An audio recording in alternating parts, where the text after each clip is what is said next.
Hello guys सेवा good morning. आज चाहिँ बिहानको के नानी स्कुल जाने बेलाको खाना रेडी पार्दैछु। अब खाना खाएर स्कुल पठाउने छु।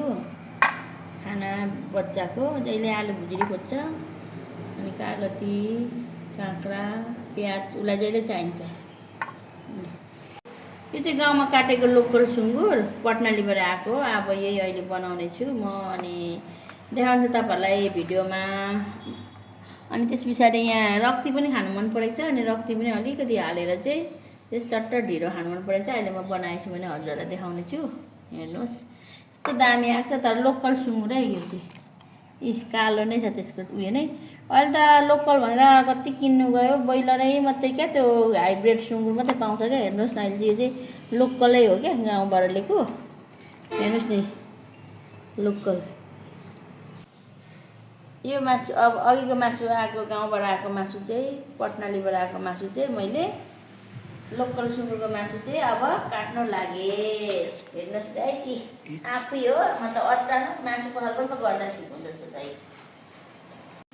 मैले अब चाहिँ यो मासु चाहिँ पिस पार्नु लागेको। पिस पारिसकेर पकाएको देखाउँछु म तपाईँहरूलाई। ठुल्ठुलै खाने, दुईजना मात्रै छौँ, सानो पनि हुँदैन मेरो त। टकटकी लोकल सुँगुर दामी छ। हेर्नुहोस् है, अचानक ठुल्ठुलै पर्छ उयो के अरे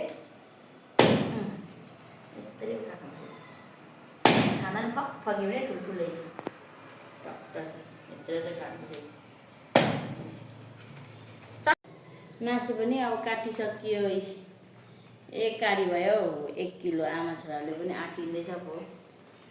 अब यसलाई धुन्छु अनि पकाएको देखाउने छु।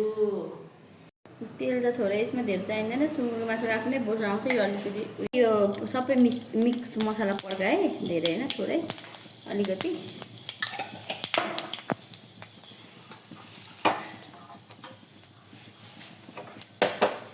मासु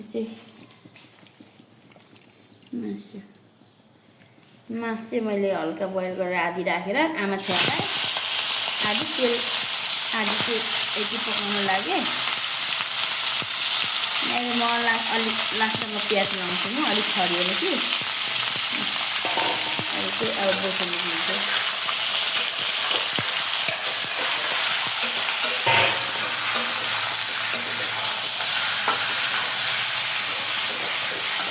तेल कम्ती थोरै लाएकोले चाहिँ यो, त्यही भएर चाहिँ यो यसको चालिएको। अहिले यो आफै नै आफै यस्तो बोसो आउँछ, त्यही भएर मैले तेल चाहिँ थोरै लगाएको।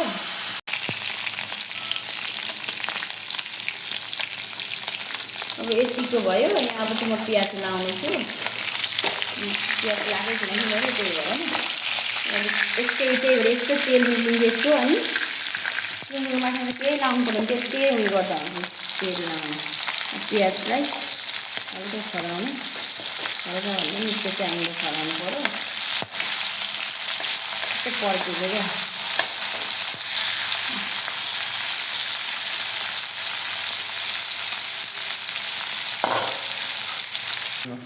यतिको भयो। म अब त्यसमा रक्ती लाउँछु, अनि रक्ती लाएर यसलाई ग्रेभी बनाउँछु। यसको कलरफुल हुन्छ रक्तीले नै। अब रक्तीलाई चाहिँ चलाइहाल्छ, अब डढ्छ। यसलाई चाहिँ कसैलाई मन पर्दैन यस्तो, अब मैले चाहिँ मलाई चाहिँ मनपर्छ र मैले चाहिँ लगाएको यो।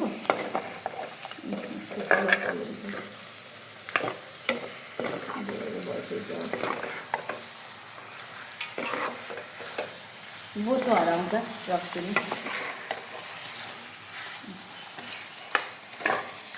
पाकिसकेर म देखाउँछु।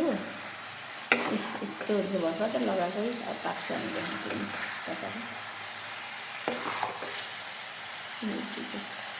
पाकिसकेर चाहिँ पाकिसकेर चाहिँ तपाईँहरूलाई यहाँ देखाउने छु। अब यतिको चाहिँ भइरहेको भर्खर। अब रक्ती पनि भुट्नु पऱ्यो अलिक,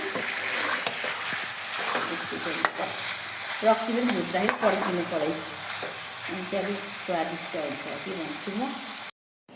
ढिँडोको पानी पनि उम्लियो। मैले यहाँ चाहिँ घिउ आफै नै दुध राख्ने गर्छु। दुध राख्दाखेरि घिउ पनि बनाउँछु कि म। यी घिउ पनि अलिकति लगाएपछि अझै मुलायम ढिँडो हुन्छ, अनि अझ मिठो पनि हुन्छ। ढिँडोलाई पनि धेरै मुलायम बनाउँछ, त्यही भएर चाहिँ म यो घिउ पनि लाउँछु कि म। अब यति घिउ लगाएपछि बास्ना पनि आउने हो। घिउको यो चाहिँ म चाहिँ घिउ पनि आफै नै जस दुध राख्ने गर्छु, दुध राख्दै अनि छालिराखेको चाहिँ घिउ बनाउँछु म।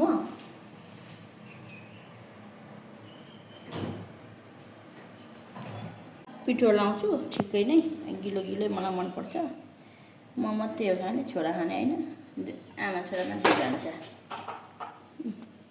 यो पनि ढिँडो मस्काउने पनि फेरि बनाएको भयो, हेर्नुहोस् न, ढिँडो खाइन्छ कि त्यही भएर। यी काठको यी भेनाले बनाएर पनि रेडी सालीलाई।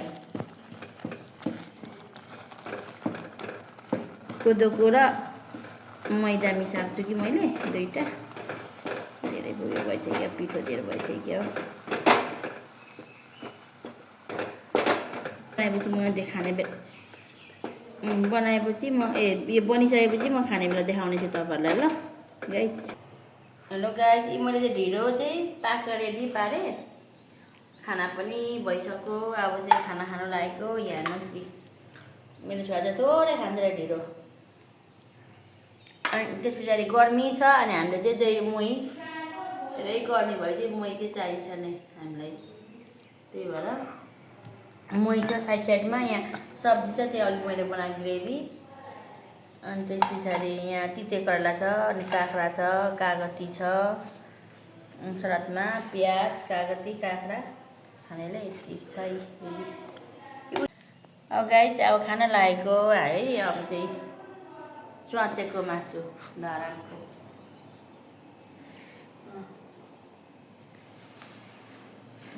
मिठो हो,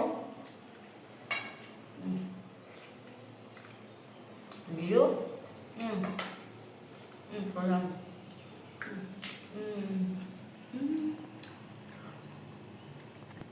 छिटो रहेछ। दामी चाहिँ ढिँडो रहेछ खानै।